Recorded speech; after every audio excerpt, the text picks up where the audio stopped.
From the 22 News Plus studio,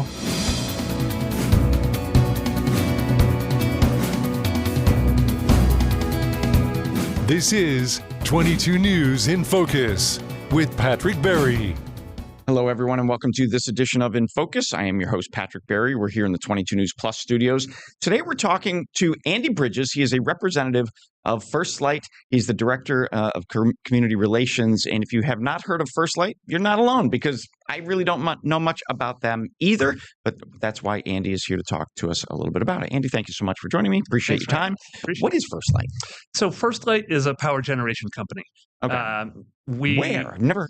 So we operate in Massachusetts, in Connecticut, and in Pennsylvania in the United States, also in Canada, in Ontario and Quebec. We operate primarily hydropower dams that were built even over 100 years ago, sometimes, by what was then the electric utility that owned everything, every part of the electric grid. Right. After about 2000, roughly, the electricity utility was deregulated. And so companies like FirstLight emerged, and we just own the power plants. We don't own the wires. We're different than Eversource, but we own the power generation facilities. So, but it's all hydro? So most of what we own is hydro. Everything we own is clean powered, emissions free. So we have traditional hydropower dams on the Housatonic River in Connecticut, on the Connecticut River up in Turner's Falls. And we also own something called pumped storage. So we own two pumped storage facilities. So they produce hydropower when they're producing, but their role is really to function like a battery. They pump water out of the river during times of low demand. They save it in an upper reservoir, and then they let the water go and produce hydropower in periods of higher demand. Okay, so if I understand, and please correct me where I go wrong, hydropower, water flows, it goes over like a wheel or I think of the back of an old Mississippi steamship, those big wheels, and that creates the power. Yep. So typically hydroelectric power, the water would fall down a certain elevation in a tube, basically, and then spin around and spin a turbine. But it is the water power that is spinning the turbine. And the turbine is connected by a shaft to the generator, which spins just like most other traditional forms of power generation. Okay, so, but you said you have reservoirs that hold water. We do. So I think of, the water of the Connecticut River is always flowing. You have the dam that the water flows over. Where do you pump or move water to? And how does that work? So we pump water from the Connecticut River up to the top of Northfield Mountain, where there's a small lake. Well, small, it's about a mile across. At the top of Northfield Mountain? At the top of Northfield Mountain in Northfield, Massachusetts, or in Irving, Massachusetts.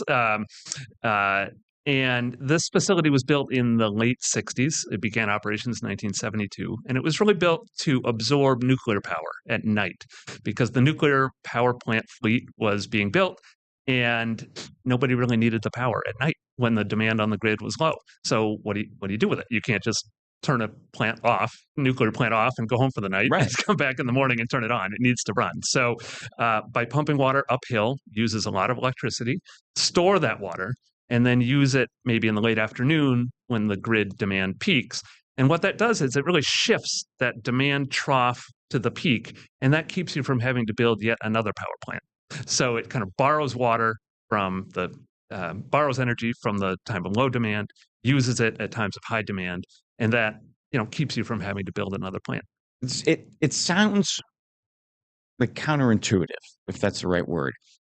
You're generating power by moving water, and then you use that power to pump the water up. It sounds like it's sort of like a so the hydroelectric power is separate from the pump storage facility. So in Turner's Falls, there's a dam. The first dam was built there in 1798. Our oldest power plant there is 1906. And so that dam was built to feed traditional hydroelectric plants that powered the mills along the power canal in Turner's Falls, and really were the basis for the planned, the growth of Turner's Falls as an industrial community. In the 60s, the dam was raised a little bit to create more storage in what we call the impounded part of the river, which goes from Vernon, Vermont, down to the Turner's Falls Dam. Okay. And The river does always flow. There's always water passing down the river, but it is slowed enough that enough water is stored that we can use it to pump for Northfield Mountain. So what happens in wintertime when the top of that dam, when the water on the north side of the dam freezes? Same thing. We're still able to pump, and actually, Northfield Mountain is very active in times of very high electricity demand in the depths of winter, really big cold snaps and so forth. So the intake structures for pumping are well below the level of the ice. So and there's still water under the ice in the river. So. It's fascinating. So the power that's generated, who uses that power? So we sell the power wholesale onto the grid. Some of our traditional hydro plants, we sell it to municipal electric utilities that purchase their own power. And then, other is just sold on the spot market on the grid. So it's not specifically power for Turner's Falls, Orange, Greenfield, the neighboring communities. We're not a direct we don't sell direct to customers. Yeah. And you said hydro is really the primary power generator for FirstLight. Yeah. Do you get into solar at all? Well, pump storage is Northfield is by far our largest plant. That's kind of our flagship facility. So pumped hydropower. We do own solar fields. We're looking at developing more. We own several battery storage facilities, and that's a growing technology. We're considering more of those. And we are interested in offshore wind, which is sort of on pause right now with the administration. But certainly, we're hoping to be part of that when it's built. Fantastic. We are here talking with Andy Brydges from FirstLight Energy. We'll be right back after this. This is 22 News in Focus with Patrick Berry.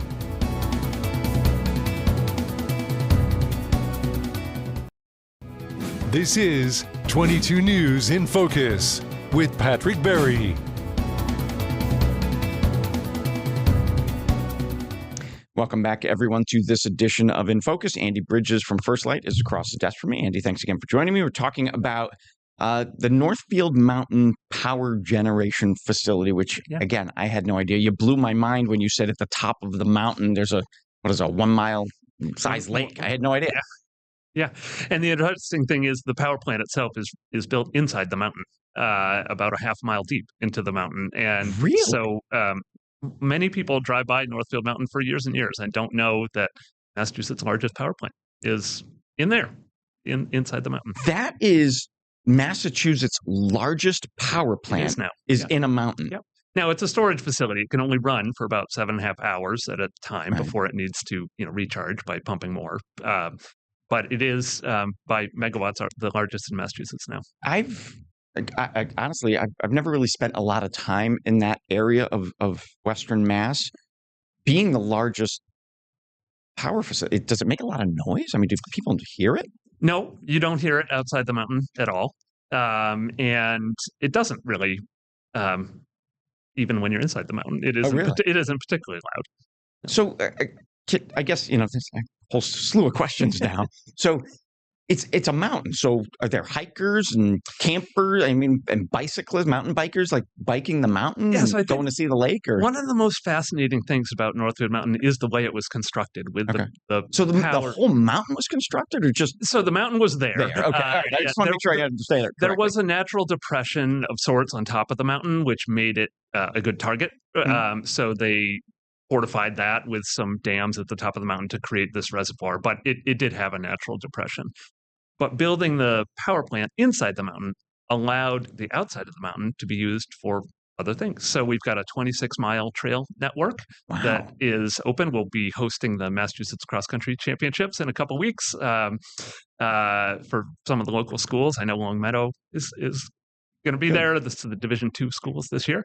But we are open for mountain biking and horseback riding. In the winter, we're open for cross-country skiing. So this is really wonderful community benefit on the outside of the mountain, while the inside is playing the super important role on the grid. So how big of a facility is it? Like hundreds of employees? Is it big, small? I think people are always surprised. We have about 50 employees in the That's it. Northfield area running the traditional hydro plant and Northfield Mountain. It can be staffed with as few as 2 people at a time. Obviously, there's a more extensive maintenance, electricians, mechanics, and all who do work there. But it's not. It's not thousands and thousands of people. Interesting. So what's the economic benefit to that particular area of the world by having, this plant there, this power generation? So, there's a benefit just in being able to produce clean power and offset emissions at peak times on the grid, to stabilize, electricity prices, reduce peak prices. All those things are inherently a benefit to the grid. Being such a large facility, we are the largest taxpayer in Northfield, Montague, Irving, and Gill, Massachusetts. Because the mountain touches all of those. Mountain touches all of those. And so, we've got an important economic role to play. We try to use local contractors. Obviously, we're providing good employment for skilled trades in the area. And so there's all those sort of local economic benefits. Are you looking for people? And because I know there's a job crunch now, you say the skilled trades, or actually just any level of skill, is FirstLight looking to hire staff? And I think of that particular region of Massachusetts, and it's pretty well known. Franklin County, Mass, is one of the lowest income counties in the state. So to have good jobs is a great thing. And if you're looking for people, that's even better. It is. Because the facilities have existed for a long time, the employment is what I would say steady state. We do look for people, but it's often when someone else retires and so forth. Because they are great jobs. Nobody wants to leave. Right. So to the extent we're able to develop new projects and, add to the generation facilities we have, either through more battery storage or more solar fields or more whatever it might be, we will be growing. And we look forward to doing that. We're trying to do it. So when it comes to clean energy, this is hydro. It's clean. There's no fossil fuels contained within it. What is the usage? I mean, is clean energy growing? Are people demanding more clean energy? Yeah. So how does that? I'm just trying to understand the energy business. Yep. So it is growing. It's growing very, very fast. Solar, particularly in New England, has grown. Which is mind-boggling because you think of New England not being this. You'd think, the Sun Belt, from Florida to California would be growing. Part of that is the fact that we don't have our own native sources of fuel. Yeah, we're kind of at the end of the pipeline. We do not mine natural gas or oil in New England, and so our electricity prices are high because we have to transmit all our energy to us. And so when you have high electricity prices, the investment in solar pays off even more quickly. So part of that reason that solar has been competitive in New England is because we are naturally a high electricity price area. It's just, and I have to imagine really all northern tier states for the most part, unless they can access gas or oil like under their ground, they have to be the same way. I mean, northern tier states use more power than southern. That's right. We have significant cooling loads in the summer, and we have very high heating loads in the winter. Some parts of the country only have one of those. Exactly. Which those southern states are looking pretty attractive as I age. But anyway, we're getting off track. So the power that's generated in under Northfield Mountain, you said gets distributed across the Northeast, which helps us because, to your point a moment ago, we don't have to pay distant transmission fees. Right. It's short range. That's right. That's right. It's homegrown, if you will, and it prevents you from having to import energy from some other source. Now, you kind of talked a little bit about both solar and wind. We know FirstLight as being hydro. Yeah. Where do you stand as sort of the ranking of both solar and wind generation in terms of attractiveness? Well, no, in terms of if I'm just trying to think, FirstLight is 2% of the hydro generation in the area. So I'm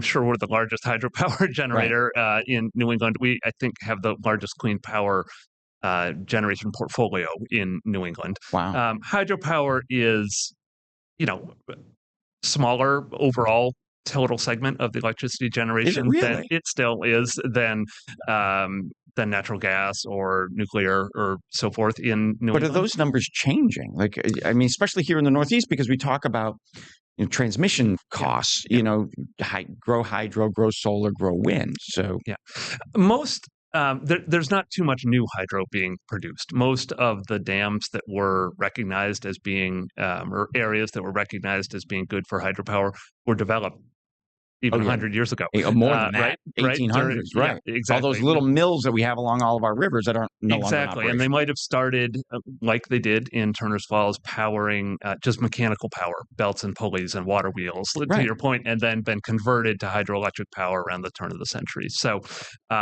they are often quite small in aggregate. They add up, but they're not giant centralized, 1,000-megawatt plants and so forth. That's why Northfield is so unique. Interesting. All right, we're up on our second commercial break.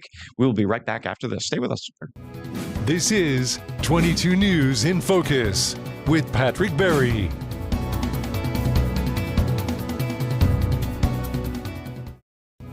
This is 22 News in Focus with Patrick Berry. Welcome back, everyone, to this edition of In Focus. I am your host, Patrick Berry. Across the desk from me today, we have Andy Brydges from FirstLight. We are talking about energy and power generation, specifically from the Northfield Mountain hydroelectric plant. Did I say that? Sure. Right? Sure. It works for this conversation. One of the things I want to talk about is demand of power. So have you guys seen a shift in demand for hydro, like, during certain periods of the day, or? Sure, for pumped energy storage, like Northfield Mountain, and a more accurate term would be pumped energy hydroelectric power, there's been a huge shift. When Northfield was built, it was built to absorb power from nuclear power plants, typically at night, which was the period of lowest demand. More and more often, even in New England, the lowest demand during the day is around noontime. And that is a function of all the solar on people's roofs and commercial roofs and so forth, contributing to drive down the net demand on the grid. And it's actually the first time that ever happened that the midday demand was lower than the overnight demand was in 2018. ISO New England, who runs the grid, just published an article. It happened for the 100th time this year in September. Wow. And so it's setting records every year. It's happening more and more often where the midday demand is actually less than the overnight demand. And so what we see at Northfield Mountain at FirstLight is the need to absorb that low demand in the middle of the day versus just at night. And so more and more often we're finding we're pumping in the middle of the day to absorb that solar power. So is that a good thing that demand is low? And is it because you point out there's so many homes and buildings and facilities and industries that have solar panels? Yeah, I mean, low demand is a great thing from the standpoint of emissions and so forth, cost control. The key will be whether you can capture renewables as they continue to grow whenever they produce and store that power and use it at periods of high demand. And so we still see our peak demand in the late afternoon, and that's because the solar resources, the sun is going down and they're coming off the grid. Right. And there's still a need for power in the late afternoon, even though you've had this very low trough in the middle of the day. That's where Northfield can really prove its value. It can, in essence, absorb energy at that midday trough, use it at those peak times in the late afternoon, and shift that a little bit to make it more steady state. What are the peak times of day for power usage? I'm thinking, between, say, 5 and 10 a.m., people getting ready for work, school, businesses firing up, and then the evening, cooking, laundry, watching TV, that kind of stuff? Exactly. It typically peaks in the afternoon. There is a jump in the morning when people wake up and start their coffee makers, right. Take a hot shower. But it's higher in the afternoon. And most of that is the air conditioning load from the heat that's been raging all day. Yeah, you got to go home. So, one of the big things now for every business, I want to say specifically for power generation facilities, is your community investment. We talked earlier about, you're the largest tax dollar provider in a handful of communities up along the Connecticut River in Franklin County. What else is FirstLight doing within our communities to give back? So we have a longstanding tradition of trying to give back to the communities. We use a public resource. We use water from these rivers to generate electricity, which does benefit by being clean power, but also, I think we have a responsibility to give back to our communities. So we do that in a variety of ways. We partner with organizations that that help manage and advocate for these riverways. It could be in Connecticut, lake associations that the areas between the dams are considered lakes, and there are lake associations that provide environmental advocacy and so forth. In Massachusetts, we've partnered with the Connecticut River Conservancy to pick up trash along the shore and do cleanup, so trash doesn't end up in Long Island Sound, and to collect sea lamprey during the migration periods if we're doing maintenance project that lowers the level of the canal or whatever. So we partner with those community organizations. We also we, like many companies, make donations to essential services. We have team members who have kids on sports teams. We try to be supportive of those local activities. One thing I think we've done a really good job of is promoting accessibility at our facilities. How? We've done it in a couple ways. We provide library passes in our local communities so that people can check out a pass and rent a boat or a kayak, take a riverboat cruise. So not a book, but but enjoy nature. You can enjoy nature. You can get a cross-country ski pass and rent skis and so forth when the skiing's active. So we do that locally so people can access it. We are a member of the Mass Card to Culture program, and so we will provide free admission to the few things we charge for: boat rentals, the Connecticut River cruise that we've talked about before. We will make those tickets available for free to holders of EBT, WIC, or Connecticut Care card holders, because they just don't have the disposable income to be spending money on these other kind of things. And it's great to get people out in nature. And absolutely. So we want to maximize the use of our facilities and make it available to people who otherwise might not be able to. And then the other thing we did a couple of years ago, we became an autism welcoming business, and we've trained our staff to be aware and more supportive and more capable for supporting individuals and families that have sensory issues. We have carved out sensory-friendly hours at some of our activities and so forth. And so, things like that, I think, that just make sure our facilities are available to the whole spectrum of the community. If folks want to learn more about FirstLight and all the things you guys do and offer to the community, is there a website people can go to? There is. It's firstlight.energy, ENERGY. Okay. And people are sometimes confused. They get on this website, they're looking at a power generation website, and they have to find their way to the recreation tab, but when you go to the recreation tab, you'll see a list of events we hold, what the ongoing activities are, how to use them, how to find them, and so forth. Fantastic. Andy Brydges from FirstLight. I can't thank you enough for joining me today. Fascinating conversation about energy. Who would have thought? Yeah, thanks, Patrick. Good seeing you. Thank you. This is 22 News in Focus with Patrick Berry.